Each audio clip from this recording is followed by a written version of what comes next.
comes to gingers who make other gingers look bad, I thought Copper Cab could just not be topped. Then I discovered Michael Rowlands. Speaking of Copper Cab, whatever happened to him? Or actually, the last time I heard Copper Cab was transitioning, so maybe I should say her, but whatever happened?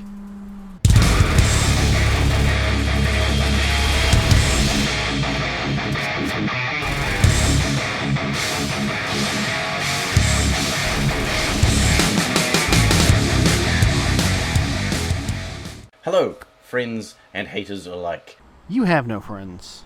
And my friends don't like you. I don't like you either. You better watch yourself. It's me, your best frenemy, Michael Rowlands. So I've been away from things for a little while, and I haven't really had a chance to chime in on a lot of stuff. I missed a few things, and so I thought I'd weigh in on a couple of things that I may not have weighed in on yet. I know the feeling. I've been busy, and I've been wanting to talk about some things. And then when I'm not busy, I'm feeling really unmotivated. So, I mean, that's just the way things go sometimes. One of those things being Nazi punching. Because, you know, that dead horse hasn't been beaten enough. So, Nazi punching, hilarious. We'll always find it hilarious, especially when the Nazi punch, knocks all of his sonic rings out. Some kind of assembly? See, it's pretty fucking hilarious, right? You're it's just like the old days when we used to play Mega Drive. Except it's Nazis rather than, weird robots with animals inside them. I have to admit, when Richard Spencer got punched, I did chuckle a bit. Heck, even that clip that Michael Rowlands just showed, I did chuckle as I was editing this video. However, I also have to say that if I saw Michael Rowlands get punched, I might chuckle a bit as well. But in either case, that doesn't make it right. Some of the main objections I've heard to this is that I am promoting or celebrating violence against people just because they have different beliefs or political opinions to me, which is kind of true. You know, it's good that he acknowledges that. Of course, I think if it was him being punched because maybe I or somebody like me had a disagreement with him, he might change his tune at least slightly. But it's the just part that's pretty fucked up. Nazis don't just hold a different belief or political opinion. They are actively promoting the idea that certain people are superior for virtue of nothing other than having a different skin color or cultural heritage from other people. And not just that, but the people who are the inferior ones should be eradicated. That's still holding a different opinion. Albeit one that I think both of us can agree is a kind of a shitty opinion, but still it is at the end of the day holding a different opinion. So yes, I am finding joy in someone with differing beliefs from me being punched in the face, but it's not just that they have differing beliefs from me, it's that if they are allowed to get their way, people will die. It's not that I disagree with you, but what's the actual likelihood of Richard Spencer, quote-unquote, getting his way? I mean, he's not much more than a real-life internet troll. Many people will die, and that is not okay. And I can't believe I'm having to explain this, but some people seem to have a real trouble seeing the difference between advocating for genocide and finding joy in the aforementioned person being punched in the face. Yeah, but when you start to consider the way that words like Nazi, racist, white supremacist just gets thrown around these days, you'd wind up punching a lot of people in the face who may not have done anything wrong. Someone actually said to me that punching Nazis is sinking to their level. I mean, no. Punching someone is not morally equivalent to genocide, and advocating for punching someone is not the same as advocating for genocide. And I can't believe that needs to be said, but you're not just as bad as the Nazis if you find it funny when they get punched, or even necessary that they get punched. Sounds to me like you're just looking for an excuse to punch people who don't agree with you. That shows a distinct lack of understanding of both morality and the Nazis and their whole, thing, the thing that they did. Wait. Are we still talking about Richard Spencer, or are we talking about Adolf Hitler? World War II, Germany, 1930s and 40s, 80 goddamn years ago? They're like the worst people ever. Except for Bearing fans. So, liking Bearing, being entertained by Bearing, makes me worse than a Nazi? Ginger, please. Though, there could be a reasonable amount of crossover in that area. Venn diagrams of Bearing fans, Nazis, in the middle there. You really just want to punch somebody, don't you? I mean, that's the message I'm getting here, is that you just really want to punch somebody. That's all you're really telling me. In fact, I'll bet you just really want to punch Bering, but you haven't got the balls to do it. That's the case, isn't it? That's gotta be the case. So I read a really great article about the morality of punching Nazis, and I'm just going to read from that rather than, pretend that those ideas are my own, and then I'm going to link the article in the description so you can go and read it. So, we all know Nazism is evil. We know their goals. We know where their ideology leads. If you punch a Nazi, especially if you're one of those marginalized and threatened by their ideology, you're acting in self-defense. And again, I have to ask, are we talking about Adolf Hitler here, or are we talking about Richard Spencer? Apples and oranges here. Yeah, Hitler did bad things, or actually Hitler ordered people to do bad things and they followed his rule. Richard Spencer, even if he does believe in some rather bad ideas, if he's not doing anything that's actually acting on him, if he's not actually harming anybody, if he's just saying a lot of stupid shit, then you combat that with counter arguments, just like what I'm doing here with you. You don't just punch them. I mean, and here's why I say this, alright? For a long time, I've been getting into arguments with Christians. I've been a bit of a LGBT activist here and there. And according to the Holy Bible, I should be stoned to death. That's what it says. So, I should be defending myself against Christians by punching them, so I should be punching 70% of America? Or should I just be punching the ones that show up at the gay pride marches and punch them? Yeah, I'm sure that's going to pan out real well. In fact, I've seen people pull that kind of shit, and what winds up happening is, aside from the legal ramifications, then the Christians in question that got punched will generally use that event against the entirety of the LGBT community. You see where I'm going with this? You see why it's a bad idea to punch a Nazi who, while he may have a bunch of bad beliefs, hasn't actually done anything? Even if you're a white person punching a Nazi, you're acting in defense of others. If you aren't punching Nazis, you're showing that you don't care about those who are affected by their ideology. Well, Michael, in that case, using the same logic, Trump was altogether right in enacting a travel ban on certain Muslim-controlled countries, and probably should have enacted that travel ban on certain more Muslim-controlled countries. And in fact, maybe just, as kind of a preemptive self-defense thing, maybe should just nuke every Muslim country back to the Stone Age. Right, Michael? Right? Do you agree with that? Have you seen what is in the Quran? It continues. Many have argued that we must be better than the Nazis, and therefore we cannot punch them. I want to make this simple. A fist to the head is still the moral high ground when you're punching someone advocating for genocide. If you're not a Nazi, you have the moral high ground. Look, non-violence is wonderful, and if you're non-violent, stay that way. You need to. Hell, 9.9 times out of 10, I'm non-violent. Yet we need those willing to stand up to monsters. Nazis only know violence. Their entire ideology is violence. We are not going to reason them out of genocide. We can't wait until it's too late. Physically making Nazis afraid is a moral act. They need to be scared to spread their ideas. They need to feel unwelcome in public spaces. Spencer himself has stated he feels uncomfortable now and needs to hire extra security. One punch rattled him that bad. He isn't empowered.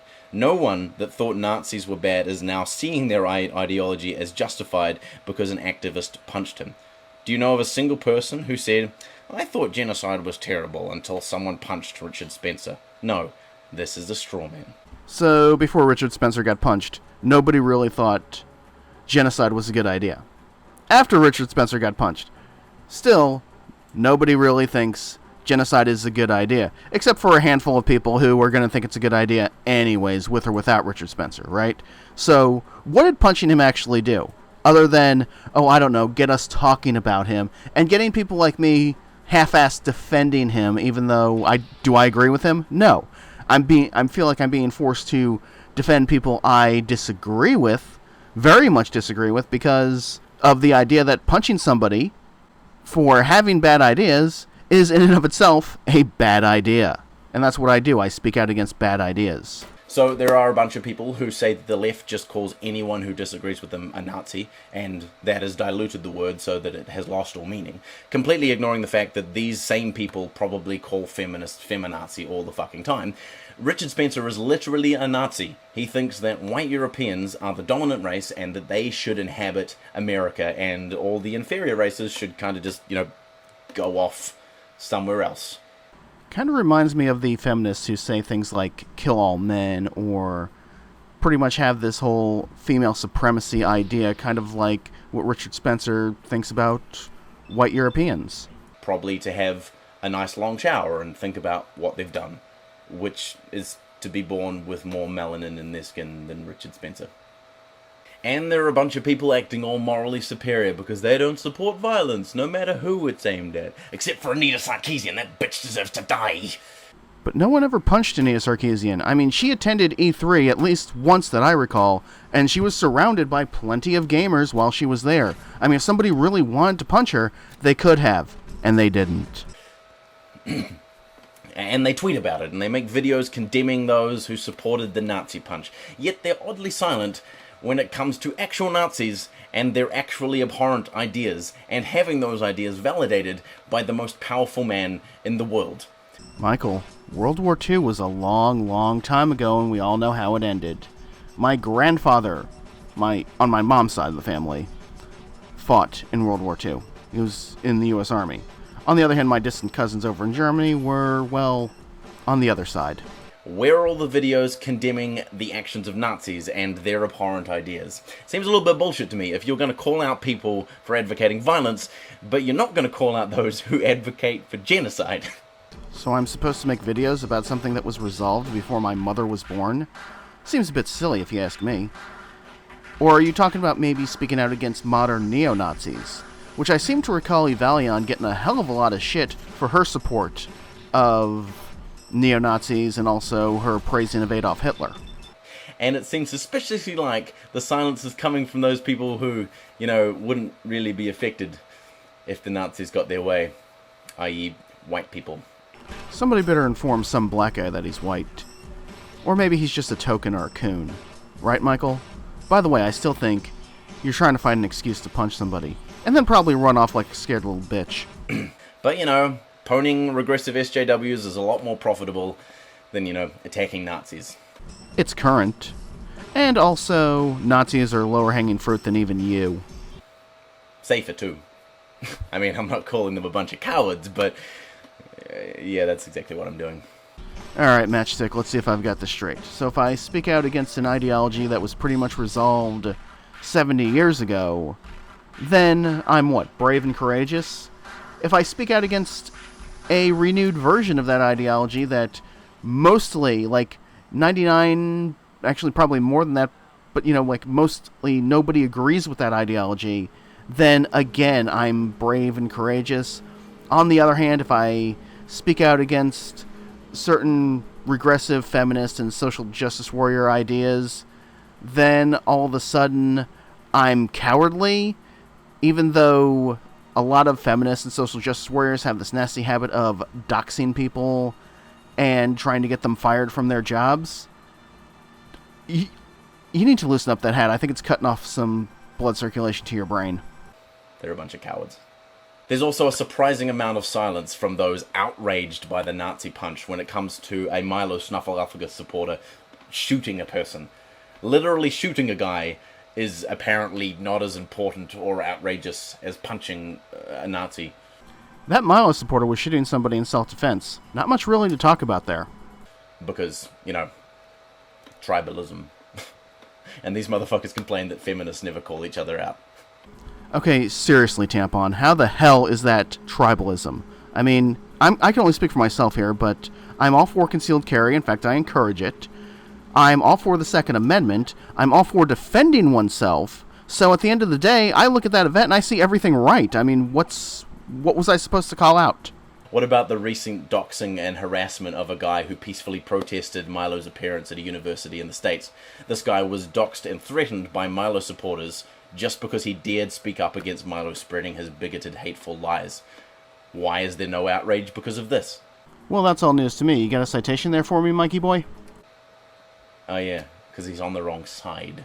Oh, and on the whole Milo thing, universities and private institutions are under no obligation to provide a platform to anyone. Full stop. Doesn't matter what your ideas are. I actually agree with you there. However, it's not as if Milo just walked onto the campus and demanded a platform. He was requested to be there. People asked him to be there. He had scheduled an appearance there, and he was granted an appearance there by that university. And if they choose not to, that's not an infringement on your free speech. You can spread your ideas literally anywhere else, just not on that private property. And again, I agree with you there, but it is not as if he stormed onto the campus and demanded a platform. He went through the proper channels to go through in order to have a platform at that campus, and the campus agreed to allow him to have that platform. But the best way to shut down bad ideas is to have them exposed. Universities are supposed to be a place of learning where we can discuss and share ideas without restriction. Okay, so put Milo on stage in a formal debate. Let him see how his ridiculous ideas stand up when he can't just talk over everyone. You don't have to just give him a platform so he can say whatever the fuck he wants. Him and his audience aren't having their ideas challenged. He's literally saying whatever they want to hear so they can have their ideas and beliefs affirmed. No, that would be what you, Steve Shives, Christy Winters, Kevin Logan, and the rest of your little circle jerk does, except nobody wants you on a college campus. And I've seen Milo in debates. I've seen Milo take questions from the audience from people who didn't agree with him. He's had discussions with people who did not agree with him. And you might want to do a little, little YouTube search for debates that Milo has been in or speeches that he's given, and you'll see there are people there who attend those speeches who do not agree with him, who do have discussions with him there and do challenge his ideas. I don't see much of that from people on your side, particularly a certain feminist who likes to complain about video games she's never played. You know what's more of an affront to free speech? Hordes of mindless ideologues who follow these assholes blindly no matter what they say or do, who, when their leader of choice is opposed or challenged, attack viciously and relentlessly with torrents of abusive, toxic bullshit with no regard for the safety or well-being of their target. You know what there, Bloodnut? That sounds a lot like the little group that you're a part of. How is this conducive to the flourishing of ideas or intellectual discussion? You know, Michael, that is a really, really good question. And maybe you ought to think about it. Or not so much just you, but people on your side, your little friends there. Maybe I'll have a chat with them the next time they decide that they want to shut somebody else down. When there is the slightest inkling that you disagree with dear leader, you are bombarded with swarms of mindless dickheads intent on forcing you into silence and submission. Swarms of mindless dickheads intent on silencing and submission. Gee, I wonder who that sounds the most like. I wonder who does that sort of thing more often. Where have I seen that happen before? Who have I seen those sorts of actions recently taken upon more often? So what do the leaders think of this? They're apathetic at best and take joy in the silencing of any transgression at worst. Leaders, Michael? So tell me, Michael, who exactly do you think is my leader in all this? I mean, I'm just curious here so I know exactly who to report to, because I don't report to anyone because I don't have a leader. I just kind of do whatever the fuck it is I feel like doing. These are not the actions of people who value free speech and the exchange of ideas. These are the actions of weak, scared individuals who have nothing to offer the world but hate and vitriol. Yeah, that kind of sounds like someone who would run up to an alleged Nazi and punch them and then run away. Or somebody who would support such a person. Hate for the other, hate for change, hate for justice and freedom. You sure you're not talking about yourself and maybe your friends there, Michael? These are the actions of people who know their ideas are bad and know that if they were challenged on a level playing field, they would lose. And I hate to repeat myself here, but yes, that does sound like somebody who would run up to an alleged Nazi, punch them, and then run away. Or somebody who would support such an action. Let me ask you this, Michael. One of those people who were protesting Milo Yiannopoulos, I mean, they probably could have, at least a few of them probably could have, had a discussion with him, and then decided instead they were just going to, beat some women on flagpoles. I mean, what of that? So they don't allow that to happen. It's not the strongest ideas that triumph, it's the loudest. Might is right, and empathy and compassion are weak and useless. You just have no self-awareness, do you? At all. Whatsoever. And the last thing that happened was Sargon of Akkad got banned from Twitter for tweeting interracial gay porn at alt-righters, which is super hilarious. Oh, I have to agree with you there. I mean, the fact that he was doing it was hilarious, but also the fact that he got banned for it was just even funnier. I do have to agree with you there. Someone said to me, "Come on, Michael, you're above this, there's no need to sink down to that level." And no, I'm not. It's super fucking hilarious. No, Michael, you're not above us. You're well below. But I wouldn't sit on that face even if you paid me. If I'm going to laugh at a Nazi being punched in the face, I'm going to laugh at Sargon tweeting interracial gay porn at them and then being banned for it. Sargon has had this coming for a long time. He has long used this platform to bully those he doesn't agree with in the aforementioned way. And Are you serious? Tweeting gay porn now constitutes bullying? Ginger, please. And let's not forget the infamous "I wouldn't even rape you" bullshit that he pulled. You know, aiding hordes of arseholes in tweeting "I wouldn't even rape you" at a rape survivor. Michael, I wouldn't even rape you. Not even. You know, I actually did a video about that incident. You should check it out. Moral integrity for the win. So, some people are saying this is some sort of infringement on free speech, and by some people, I mean those who don't really understand freedom of speech. Oh, please, Michael, tell us all about free speech. This is gonna be good. Undoomed is likening this to an unwarranted arrest where the person, the accused, doesn't really know what they're being charged of. TJ is asking, where's Sargon's right to say what he has to say? And Paul Joseph Watson is convinced that Sargon was banned because he spoke out against the Muslims. And at first, nobody knew why Sargon got banned, not even Sargon. So what you wind up having is a bunch of uninformed tweets by uninformed people. So, first of all, he was banned from Twitter, not thrown in Guantanamo Bay, you bunch of crazy idiots. Second of all, he was banned because he broke the terms and conditions. This is not an infringement on freedom of speech. Sargon is still totally capable of spreading his lies and bullshit on literally any other platform that he likes. And he does. Constantly. For money. In fact, he's actually able to spread his opinions more so than many people because he's got such a sizable audience. You know, I actually agree with you there. I'm not going to sit here and argue about what you consider to be lies and bullshit, but for the most part, I actually do agree with you there. Although I do have to say, part of the reason why he's got a sizable audience is because he's kind of good at what he does. I mean, to an extent, I'm a little jealous of him and would like to know what's the difference really between what he does and what I do, because there's not really much difference between that, except for the fact that he does have that, oh, so sexy British accent. So some might even say he's got more freedom of speech than most people. No, he's got the same freedom of speech, just more people want to hear what he has to say. And by some people I would mean those who don't understand freedom of speech. You mean people like yourself? Being thrown off a platform because you break their rules is not an infringement on your freedom of speech. It is literally the result you should expect if you're not a friggin' idiot. Oh, cut that shit out. You're actually starting to sound reasonable here. And even if Sargon was thrown off every platform that he was on, his free speech would still be perfectly intact. Until the government locks him up and he is able to speak no more, his free speech is perfectly intact.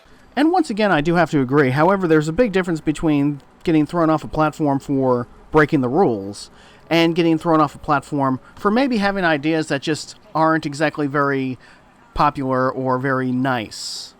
Though I will say it is rather bullshit that they would ban Sargon for this and still do nothing about the hordes of Nazis and bigots that dominate the platform, as well as the abhorrent amount of child porn that they allow on their platform.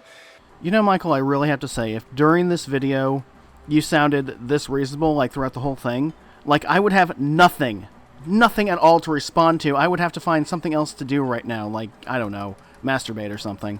I'm not saying that Sargon didn't deserve what he got. I'm just saying that maybe they should stop there. They should keep going and clean up the rest of the platform. And yes, I am saying that Twitter should go ahead and ban everyone that I disagree with. And now you fucked it all up. See, I've got nothing against people saying things that I disagree with. I mean, if people didn't say things that I disagreed with, if people didn't have access to platforms to say things that I disagree with, I would have to find something else to do with my YouTube channel. Just in case you were wondering. And on the odd chance that Bering is watching this, and on the odder chance that he happens to make a video about this because he doesn't understand my position, I'd just like to say, fuck you. Fuck you, Bearing, and all your stupid idiot fanboys. You know, the only reason why I saw this video is because Sinatra Says did a response to it. By the way, if you're not subscribed to Sinatra Says, he's pretty good. You might want to check him out. Also, Michael, don't you think the term fanboys is a little, I don't know, non-inclusive? Doesn't that go against your side's rules? I mean, you keep talking like that. Steve Shives is not going to let you touch his mangina. You can all suck my dick. Yeah, I'm going to need a magnifying glass and a pair of tweezers. And have fun being censored in my comment section and not being able to see the ratings bar because I can't handle your criticism. Well, at least you admit it. There is that. Yep, so that's pretty much it. Punch Nazis, learn about freedom of speech, fuck Bearing. Oh, and send me money on Patreon, because I like money, and it would be awesome. I just crossed over the $25 a month mark. What the fuck? What the fuck? This derpy motherfucker who espouses the values of punching everyone he doesn't like and wants pretty much everybody he disagrees with to be censored gets over $25 a month on Patreon. I know that's not a whole hell of a lot of money here, and he gets paid to make these shitty fucking videos. I mean, holy fucking shit. I know I seldom even mention my Patreon on this channel, but I only get like $1 a month from it, and honestly, because that's such a small amount of money, I just can't bring myself to take it. Holy fucking shit. And the thing is, my Patreon, like, I don't know what this derpy motherfucker does with his other than make shitty fucking videos. But at least my Patreon, I've been trying to use it to help my girlfriend transition. I think that's a bit more of a noble cause than this stupid fucking shit. I mean, I can't believe somebody actually gives this derpy motherfucker money. What in the goddamn hell? I'm pissed now. Fucking rolling in it, big spender. Sending me money would be great. It's a good cause. I promise I won't spend too much of it on booze. And if you like my stuff, like and subscribe and all that sort of jazz. And just like that, it's over, thankfully. But, I mean, aside from my little bit of frustration there over him actually getting money on Patreon and me not, I mean, I kind of blame myself for that because I never talk about my Patreon on my channel. But, aside from all that, I see all this. I've been wanting to make this video for some time now, and personally, I think the whole idea of punching people who we think are Nazis or punching people who disagree with and justifying it by calling them Nazis just is probably a really bad, really dumb idea. Is just the way I see it. And the protesting of Milo Yiannopoulos, shit like that. I just really think this is a whole load of dumb ideas. And the thing here is, there was a guy, I'll put a link to it down below. Right now, while I'm making this video, I'm not even remember his name, and I'm trying not to distract too much from what I'm trying to say here by looking it up while I'm saying it. But there was an individual, a black man, who led about 200 people out of the Ku Klux Klan. And that being said, I think he's probably doing things the right way. And he did this not through violence, not through punching people or any of that. He did this by just going to Klan meetings and talking to people. And yes, there are going to be some people like Richard Spencer whose minds are never going to be changed. But there are other people whose minds can be changed, and those are the people we need to reach out to. Any of us, all of us, who, are rather opposed to bad ideas like white supremacy. Punching people, I mean, and this is coming from somebody who can't honestly say they're against violence. I feel there's a time and a place for it. But that's the thing. This is not a time or a place for it. Some guy's got a camera pointed at him and he's talking about his Pepe pin. That's really not a good time to go and punch somebody. And when somebody's giving a speech, it's probably not a good time for a violent protest. It just isn't. It's a dumb idea. Challenging these people's ideas directly, and maybe if you can't change that person's idea, but maybe you'll change somebody else's who's watching them, their idea. That's the point I'm trying to get at. I'll put a link down below when I find it to the to information on that individual who did lead people out of the Ku Klux Klan. Like I said, it was a black man, I remember that much. But that's all he did was go to Klan meetings and talk to people, and it worked. So that's really all I've got to say. Thanks for watching. Love you all very, very much. Thank you very much for spending the last, almost a half an hour listening to me ramble here and listening to me respond to this insult to gingers everywhere. By the way, I am a ginger, very much like somebody I idolize, that being Elvira. Underneath my black wig, there is a small mane of red hair, and I do have the pale skin and freckles to go along with it. But thanks everyone for watching, love you all very much, and I'll see you around some other time.